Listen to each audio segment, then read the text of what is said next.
Sugiarto, perawat yang saat ini bertugas. Hari ini saya akan melakukan pemeriksaan fisik kepada adik. Sebelum saya melakukan, adik siapa namanya? Ya, Kadek Indrayani. Baik. Coba dilihat. Oh iya, betul ya, Kadek Indrayani. Baik Kadek, hari ini saya akan melakukan pemeriksaan fisik umum. Saya akan menilai terkait dengan status mentalnya Kadek, kemudian antropometri, begitu juga dengan tanda-tanda vital yang lainnya. Ini akan saya lakukan barangkali 5-10 menit.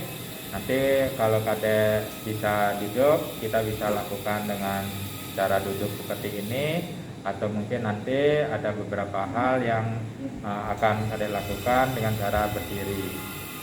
Apakah Kadek bersedia untuk saya lakukan pemeriksaan?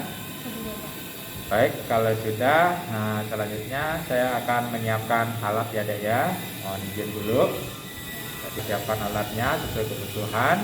Nah, kemudian selanjutnya ada alat-alat sudah siap ya. Jadi lingkungan juga sudah, saya sudah siap. Kita mulai Dek ya. Nah, jadi itu. Yang pertama pemeriksaan status mental tadi ya, untuk GCS-nya. Jadi kita sudah abaikan itu karena kita sudah akan lakukan di neurologis. Nah, kemudian selanjutnya berikutnya saya akan melakukan pemeriksaan terkait antropometri Dek ya. Jadi Adek bisa berdiri. Saya Adek. Nah, jadi kita mau mengukur berat badan, sepatu, kemudian dompet, jaket yang berat-berat itu harus dilepaskan dari badannya pasien. Baik, Adek lurus ke depan pandangannya. Baik, jadi 49 gitu ya. Silakan turun. Menggunakan alat ini, ya seperti ini. Jadi kita anjurkan, Adek silakan berdiri di atas, ya agak-agak mohon izin. Oke, pandangan harus lurus, jangan membungkuk, ya.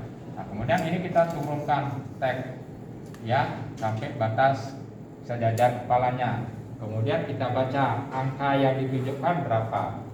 Ya, nah, jadi itu adalah ukuran tinggi badan daripada pasien kita. Nah, kalau misalnya pasiennya ini tidak bisa berdiri, kita bisa melakukan pengukuran dengan tidur terlentang. Nah, bagaimana caranya? Kita akan lakukan. Tidak bisa berdiri untuk mengukur tinggi badan, kita bisa lakukan langsung di tempat tidur. Jadi pasien itu kita anjurkan untuk tidur terlentang, ya. Kemudian ini umpamanya kita bednya tidur terlentang, kita cari ujung dasar kepalanya, tarik garis ke pinggir tempat tidur, ini kita tandai, ya. Kemudian di kakinya pun kita tarik garis, kakinya itu harus sejajar, ya begini, jangan meruncing, ya ujung jarinya, telapak kakinya kita ukur.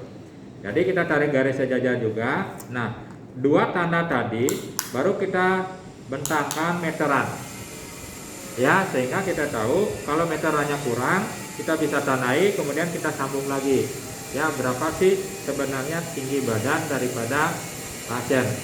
Jadi mampu kita lakukan dengan cara tiduran, ya. Jadi tidak boleh misalnya bentuk daripada tubuh pasien itu diikuti. Artinya kan dari kepala, kalau ada lekukan itu kita ikuti, akhirnya nanti kepanjangan jadinya, ya daripada tinggi badan daripada si pasien, ya. Nah, itu untuk tinggi badan. Nah, setelah itu BMI atau indeks massa tubuh kan bisa kita ukur, dimana tinggi badan dibagi dengan berat badan sehingga ketemu berapa BMI-nya, sehingga pasien ini tergolong dia itu obes kah, normal kah, ataukah nanti ukuran yang lainnya. Oke. Nah, kemudian berikutnya pengukuran yang lainnya itu adalah lingkar lengan atas. Ya. Nah, jadi kita anjurkan pasien itu ya, dimana nanti tangannya ini nempel di perut. Nah, sehingga ini sikunya ini akan kita bisa tentukan batas siku paling bawah. Kemudian ini tulang bahu yang nongol itu, nonjol itu kita tentukan. Nah, di tengah-tengahnya ini kita tarik garis, tengahnya ini di mana? Jangan nanti terlalu atas, jangan terlalu bawah. Ya, jadi kita cari tengah-tengahnya.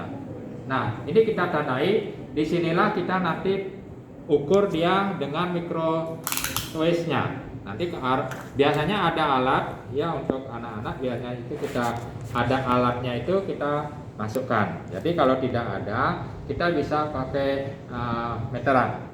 Ya, jadi kita permisi. Bajunya gede nih. Oke, ya. Nah, jadi kita ukur. Nah, di batas angka berapa sambungan ketemunya daripada lingkar lengannya itu kita baca, kemudian kita bandingkan dengan standar tadi. Ya, apakah pasien itu termasuk kurang energi protein enggak? Ya, ataukah dia normal dan lain sebagainya. Nah, jadi itu kita lakukan untuk pengukuran lingkar lengan atasnya. Jadi antropometri sudah selesai. Nah, kemudian yang terakhir adalah pengukuran tanda-tanda vital. Jadi untuk tanda-tanda vital yang pertama kita hitung adalah nadi. Di mana kita tadi mengukur nadinya? Kita raba nadi radialis.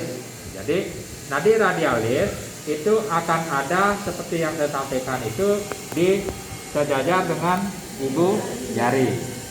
Ya, nah sejajar dengan ibu jari ini kita tempel 3 jari kita. Ya, nah jadi kita balik, kita tempel. Nah, kemudian jangan lupa ada jam tangan. Ya, jam tangan itu harus ada detiknya. Ya, jadi jam tangan harus ada detiknya. Ya, jadi kita lihat detiknya, kemudian kita ukur. Kita mulai. Nah, kalau tadi misalnya denyutannya teratur, cuk cuk cuk cuk, tadi kita bisa hitung selama 15 atau 30 detik kalikan. Ya, untuk ketemunya 1 menit. Yang kita cari berapa kali frekuensinya, kuat atau lemahnya daripada denyutan nadi tersebut. Ya. Nah, kemudian setelah kita hitung selama 1 menit tadi, kita catat hasilnya berapa. Nah, kemudian setelah itu sambil tadi misalnya kita mengukur nadi, pura-pura mengukur nadi, kita lihat pergerakan dada pasien. Ya. Jadi naik turunnya, ya kita lihat naik turunnya. Jangan selalu lototin begini. Ya, jadi sambil kita melihat gerak naik turun, ya, jadi kita hitung berapa kali frekuensi daripada nafas pasien.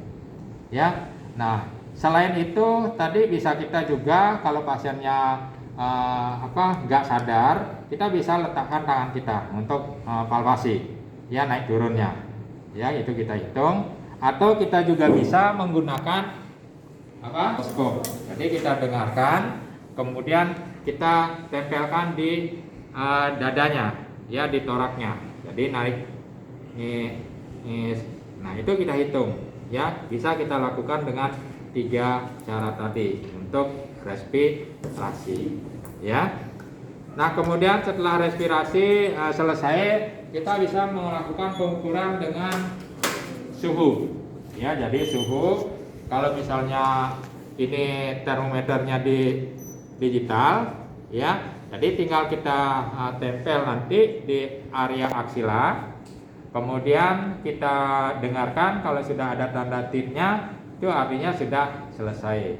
Nah, akan tetapi kalau misalnya kita menggunakan suhu termometer yang air raksa, ya, jadi kita lihat dulu angka daripada air raksanya.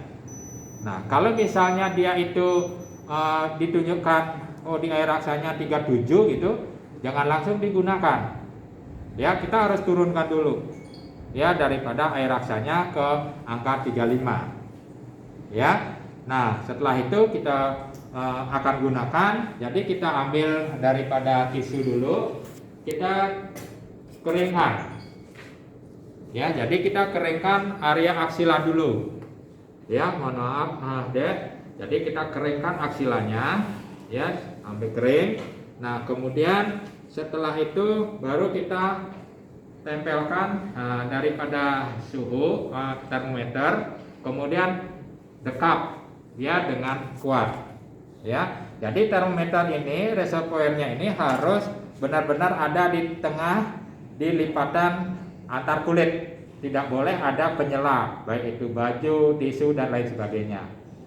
Kemudian reservoir ini harus di tengah, jangan sedikit aja menonjol kayak gini atau malah kelebihan. Ya, jadi harus benar-benar ada di tengahnya. Kita tunggu sesuai dengan waktu secara teoritis. Ya. Nah, kalau misalnya air raksa ini kita butuhkan minimal 5 menit, kita tunggu 5 menit. Ya, jangan baru 1 menit udah diangkat, karena belum menunjukkan daripada suhu yang validnya daripada pasien. Nah, kalau sudah 5 menit kita angkat, kemudian kita baca. Nah, setelah kita baca, kita harus bersihkan dengan kapas alkohol. Ya, jadi kapas alkohol kita bersihkan, kita buletin, ya, kemudian kita putar turun, ya, sampai reservoir bawah, baru kita simpan lagi daripada termometer, ya. Jadi sebelum disimpan, lihat masih misalnya tadi di angka 78 atau 7,8 atau 78, ya. Jadi kita turunkan aja dulu biar siap digunakan berikutnya. Ya, kita simpan kembali. Nah, kalau misalnya pasien itu tidak memungkinkan untuk diukur di aksila, atau misalnya pasiennya ini bayi, ya tentu kita ukur ketika di aksila agak sulit karena dia banyak geraknya. Ya, untuk lebih valid bisa kita lakukan di rektalnya. Ya, jadi rektalnya bayi itu terlentang, ya, kemudian pantatnya ini bisa kita angkat, ya, kakinya kita angkat, pantatnya, kemudian termometer tadi sebelum kita masukkan di rektal ini harus kita kasih gel dulu 2,5 cm, ya, kemudian pelan-pelan karena bayi kita tidak bisa instruksikan tarik nafas. Ya, kalau misalnya dewasa ketika tarik nafas, hembuskan, tarik nafas, baru kita masukkan. Ya, kita tunggu sesuai dengan waktunya. Setelah itu kita keluarkan, kita baca, kita bersihkan. Ya, kemudian di oral juga begitu. Ya, kalau memang mau melakukan di oral, kita gunakan termometer oral. Jadi pasien kita minta buka mulut, kemudian lidahnya diangkat, kemudian termometer kita letakkan di mulut di bawah lidah. Ya, jadi pasien itu disuruh jepit, ya, daripada termometernya. Jangan digigit, nanti pecah. Ya, jepit saja, kita tunggu sesuai waktunya. Kemudian kalau sudah kita baca, kemudian kita bersihkan seperti tindakan tadi. Ya. Nah, itu suhu sudah selesai. Kemudian selanjutnya kita melakukan pengukuran tekanan darah. Ya. Oke, tidak bisa diangkat. Oke, nanti siapkan daripada sphygmomanometer. Ya, kemudian setelah kita siapkan, kita raba. Nanti apa? Ya, jadi kita lihat, ya, brachialisnya itu dipukul yang di tandanya di mana. Jadi ketika sudah kita temukan, boleh ditandai kalau yang belum biasa, tadi kita tandai. Kemudian kita lingkarkan manset 2-3 jari atau 2,5 cm di atas daripada nadi brachialis tadi, ya. Nah, kemudian kita lingkarkan manset ini jangan terlalu kencang, jangan terlalu longgar, ya. Jadi cara ngeceknya ketika misalnya 1 jari cukup, itu sudah cukup. Jangan nanti ketika 1 jari ini kita sudah nggak mampu lagi, itu artinya keketatan. Kalau misalnya 2 jari sudah dia masuk begini, kelonggaran, ya. Jadi kita harus pas untuk melingkarkan manset. Kemudian berikutnya, kalau misalnya ini bisa kita letakkan dia di sejajar dengan mata kita, bisa kita letakkan. Kalau tidak di meja juga nggak apa-apa, ya. Nah, jadi kita benar-benar upayakan bahwa kita bisa melihat ya daripada jarum ya, daripada sphygmometer itu sejajar dengan mata kita. Jangan nanti dari samping atau dari atas, karena akan melihat angkanya itu agak bias. Yang tadinya harusnya di 100 malah lihat dari samping bisa jadi 110. Ya, harus sejajar dengan mata ya.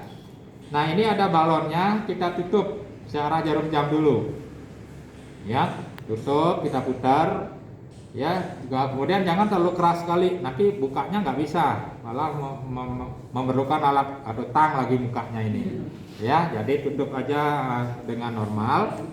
Kemudian stetoskop kita siapkan, kita cek keberfungsian stetoskop ya.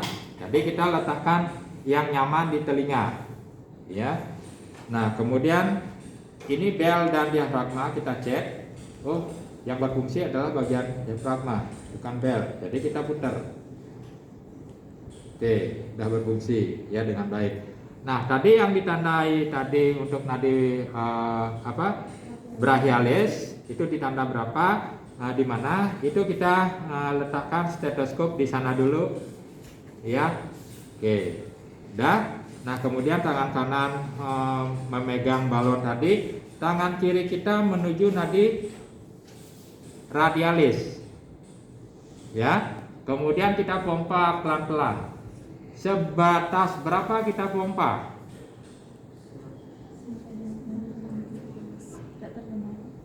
Oke, sebatas berapa? Ada yang bisa? Enggak ada nyutan pertama. Berapa? 160. Baik. Kenapa harus 160?